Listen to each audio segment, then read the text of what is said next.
Hello everybody, today we're doing a video for GTA car kits in a 2019 Nissan Pathfinder. Today we're going to show you how to install our kit, which will enable you with Apple CarPlay and Android Auto. As you can see, it's already installed in this car. We have it paired to iPhone wirelessly. You can also pair it to your Android phone wirelessly. You can control it with this knob right here, and you can control it with the touch screen. So you can do all the standard Apple CarPlay stuff. You can press and hold the back button, and that will return you to the original Nissan system. You would use your auxiliary source for sound. You will not lose any functionality of your original system. If you put your car into reverse, this image will go away and you'll see the original cameras. You can do next and previous track from here, or the steering wheel, or you can control the volume from the steering wheel or from here. So now we're gonna go ahead and show you how to install it in this particular car. So the tools that you're gonna need is a panel removal tool. This is our hook tool and a Phillips screwdriver. And of course you would need our product. So with our hook tool, we will get underneath here and we're gonna pop this panel off.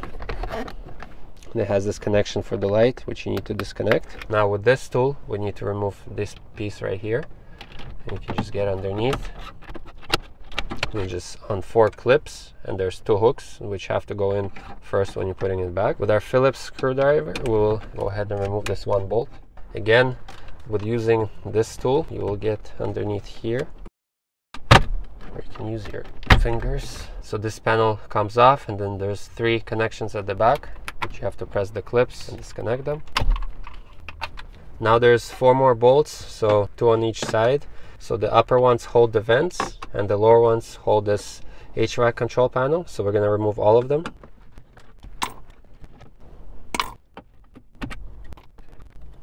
Now you can use your hands from the bottom and from the top and just remove this panel. And behind there's this lower connection, which you just press the clip and remove. Now we will remove the vents because we already unscrewed the bolts. Again, grab it with your hands and you have to pull it out.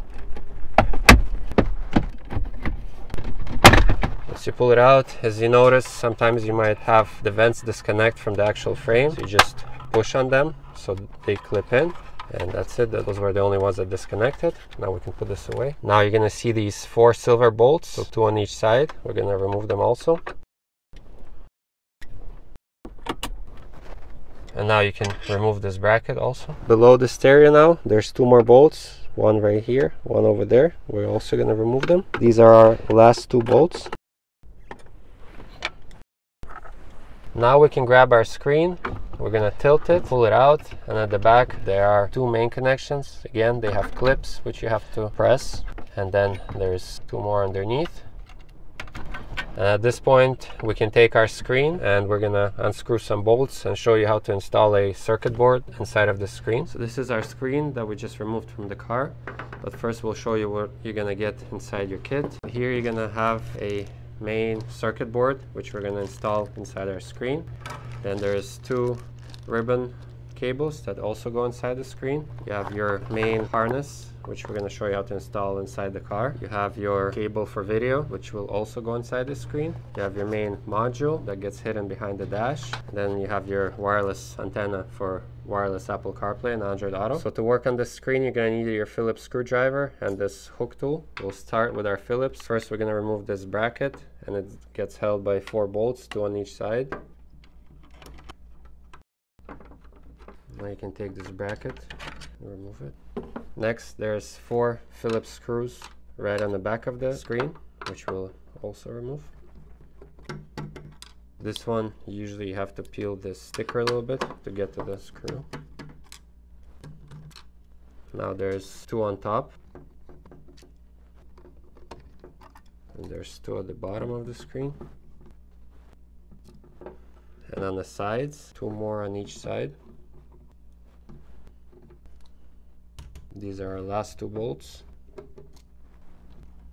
Now you can grab the back of the screen and you're going to remove this metal casing. Here you're going to see it's connected for the fan. Then there's this little clip which you have to press and remove. And then right in the middle you're going to see another Phillips. We'll unscrew it also.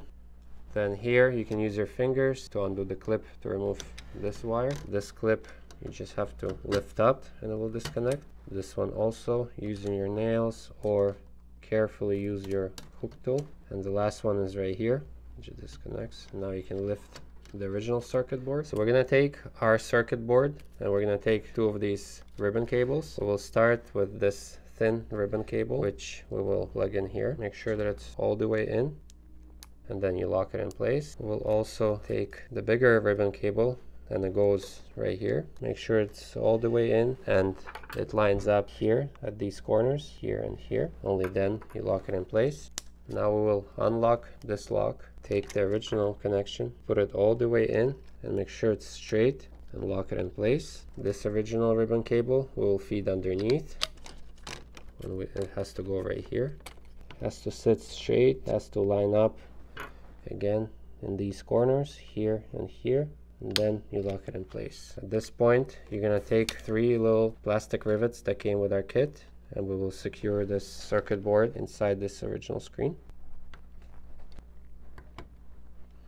Once that portion of the rivet is in, we're going to take these and secure them in.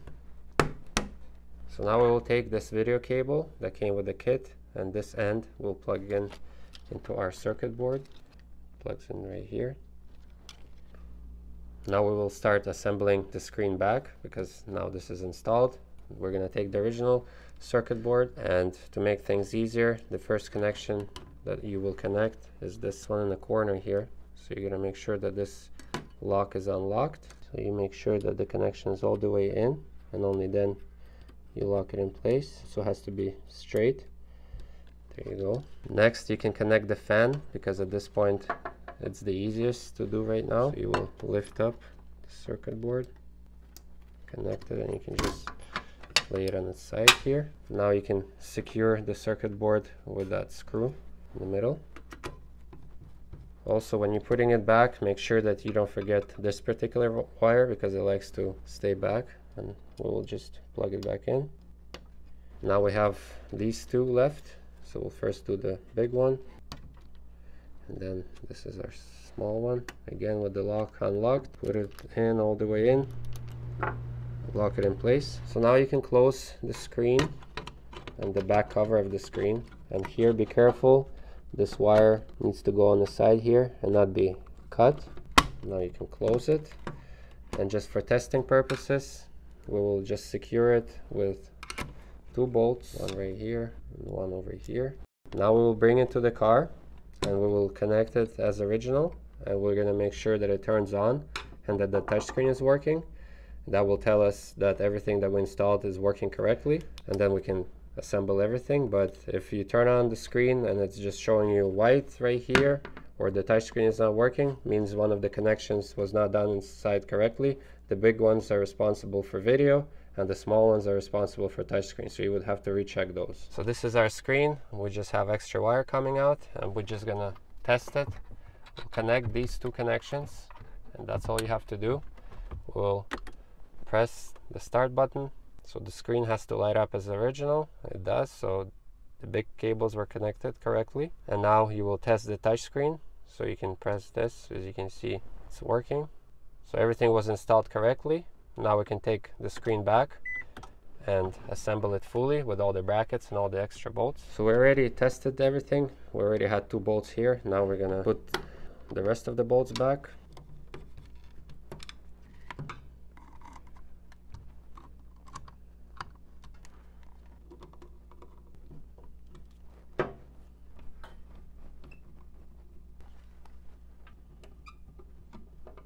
Now we'll put back this bracket. So this is the top of the bracket. These 2 connections are the top of the screen. So it has to go back like this. And 2 bolts on each side.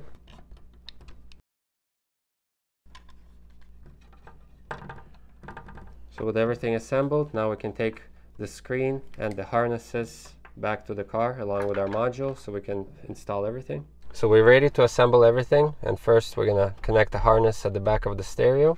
Then we need to run the harness over here. To do that, we have to move the shifter down. We engaged our foot brake, so at this point we can remove this little piece and press on the clip, so we can put the shifter down. So that gives us enough space to get the head unit out. And at this point we can also use a rag below it so it doesn't scratch our dashboard when we lower it down. And over here we will get to this connection. Looks like this. So this is our harness. You're gonna see this will plug into our module. These medium and the largest connection will go over here, and the smallest one, it's like a Y splitter, will go at the back of the head unit. This one is for sound. So this is the first one that we're gonna do. We already unplugged the original one. We'll plug in ours instead. This part of the harness will stay somewhere here in the middle. Now we just need to route these two, the medium and the large, right behind where the screen was. So there's 2 males, 2 females. We'll take the 2 females, plug in the original into them, tuck it away for now. So you should end up with these small ones and 2 big ones. Now you also have here this USB. This is used for wired Apple CarPlay and wired Android Auto. And we will have it run right here. As you can see, we're just gonna keep it here on the side of the dash. There's a lot of space for it to stay there. Now you gotta make sure that these 2 wires and our harness wire are not left behind. And we can put the head unit back. At the bottom you also have to have these 2 wires. Don't forget them behind. Here we have our screen, which we're ready to connect. So first you will do these small connections below, and then 2 main ones, which are now already from our kit harnesses. You will tuck these wires away. You will tilt the screen and put it in, and then you're left with this video cable. So these 2 things have to go to our module. Here is our module. First we'll connect the power harness. Next is our video cable. And the last thing is our Wi-Fi antenna. So the module will rest right here, and as you remember, we removed this metal bracket here, and we're actually not going to reinstall it back. It doesn't have any structural stuff. Everything will still be secured with the original bolts, like the screen and the head unit. So we'll now secure everything. So we're going to use these silver bolts, and there's 2 on each side, so 4 in total. And before securing it, you're going to make sure that these plastic clips are in their places and everything lines up. Same at the bottom of the head unit. So we made sure that everything is lining up. Now we can secure it to the car.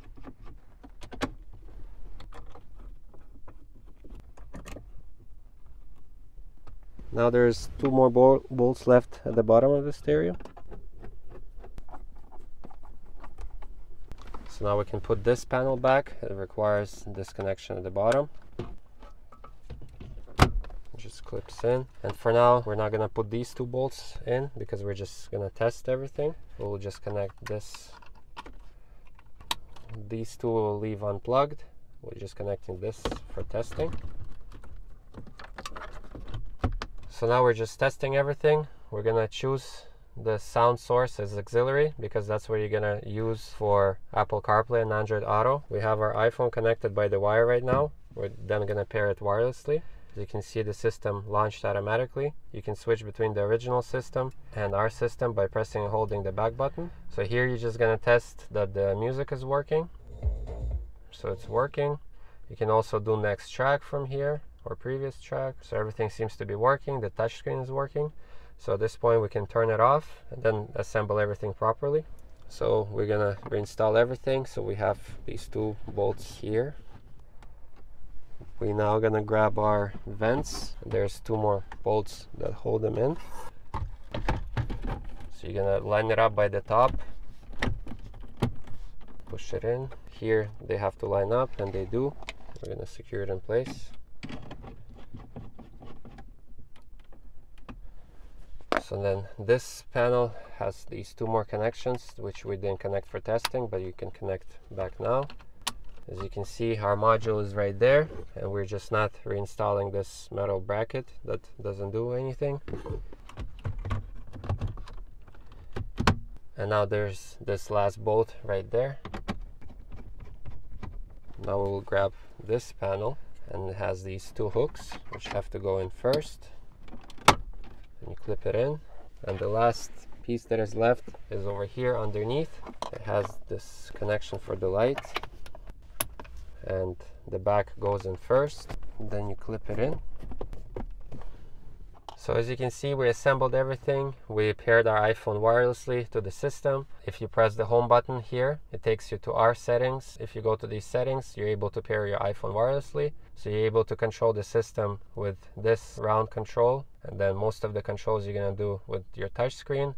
Next track you can do through here or on the steering wheel. Same with this volume or the volume on the steering wheel. So again, this was a video for GTA Car Kits in a 2019 Nissan Pathfinder. I hope you liked the video, and we'll see you next time.